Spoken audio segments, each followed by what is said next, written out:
Hey folks, welcome back to the channel. Or if you're new here, welcome to the channel. I appreciate you stopping by. Do you know why people can't retire? Do you know that there are some sacrifices, some hard sacrifices people need to make in order to retire? People realize between the ages of 50 and 60, they just don't have enough money to retire. So you need to ask some serious, hard questions. When you do have money, what do you spend it on? Do you go out and buy a new car? How about a new cell phone? Do you have to have the most recent iPhone?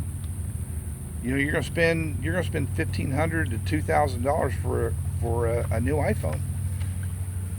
Are the upgrades really that important? Do you have to have that new fancy phone? I don't think so. I'm recording this video on an Android phone. I make phone calls on it. I do texting on it. I play games on it. I record videos on it.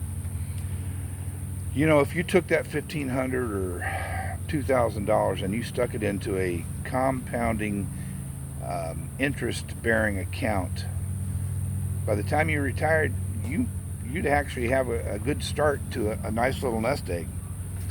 Um, you know, these figures aren't set in stone; they're just ballparking. So, here's another sacrifice. Do seniors really need two cars? We don't. My wife and I sat down and discussed it once we retired and moved into our senior community.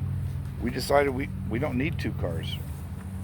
One, one was always in the way. So we sold my truck. I got $3,000 for it. So we got a nice little bump there at the beginning.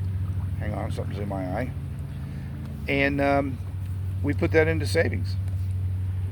Um, so what did we get when we got rid of the car or the truck? Well, we got rid of an extra gas bill. We got rid of an insurance payment every month. We got rid of the license plate and registration every year. So what did we get when we got rid of that truck? About $940 a year is what we saved by getting rid of that truck. Do I miss it? No. I'm not hauling anything. I'm not transporting anything special. We have one car, and it's fine with me. Um, what else are you spending money on? How about McDonald's? And I just talked about McDonald's in another video. Today's National Cheeseburger Day, so we're going to let that one slide today because it is a really good deal. But you know, if two people go to McDonald's, you rarely get out of there without spending, what, $25? And if you go once a week, that's $100 a month that you're wasting at McDonald's.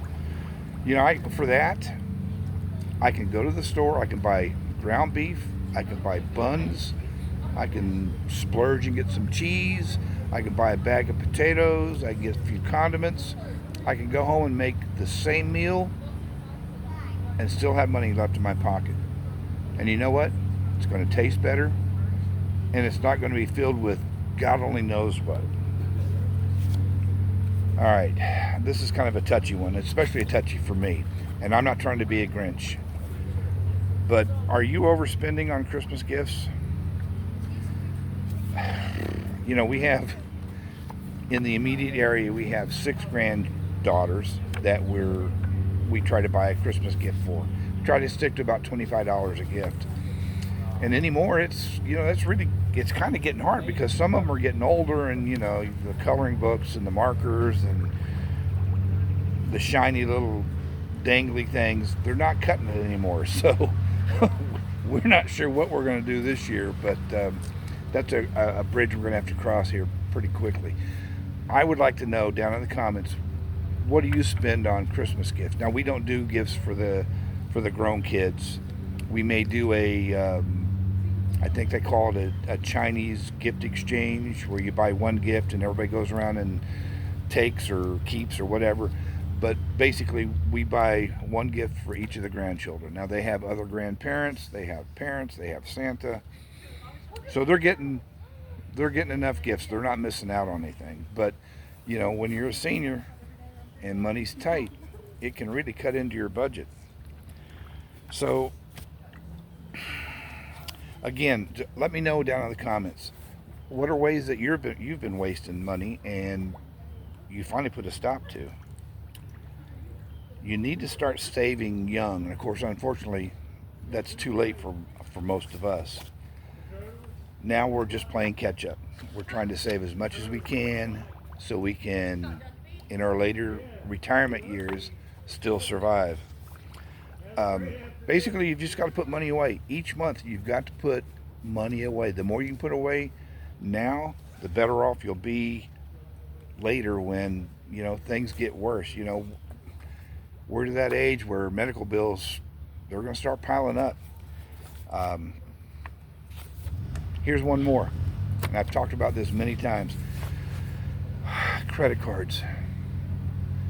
How many people have a balance that they carry over every month on 2 or 3 or 4 or more credit cards?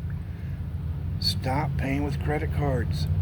Get them paid off. If you have to get a consolidation loan to do that, do that. On a store card, you're paying anywhere from 18 to probably 22, 23, sometimes 25%. And if all you're doing is making your minimum monthly payment, you're never going to recover. Get them paid off. Actually, first thing, take those cards out and put them in a safe deposit box. Cut them up if you can. Just stop using them. The more you use them, the more behind you're going to end up getting. So what are you doing to save in retirement? Sorry, there's a bug on my leg. What tips and hints have you found that help you save money? Drop them down in the comments. I'd really like to know. The more help I can get, the better off I'll be in the long run. Just remember, you've got to increase your retirement savings. So folks, until next time, you all take good care of yourselves, and I'll talk to you later. See you.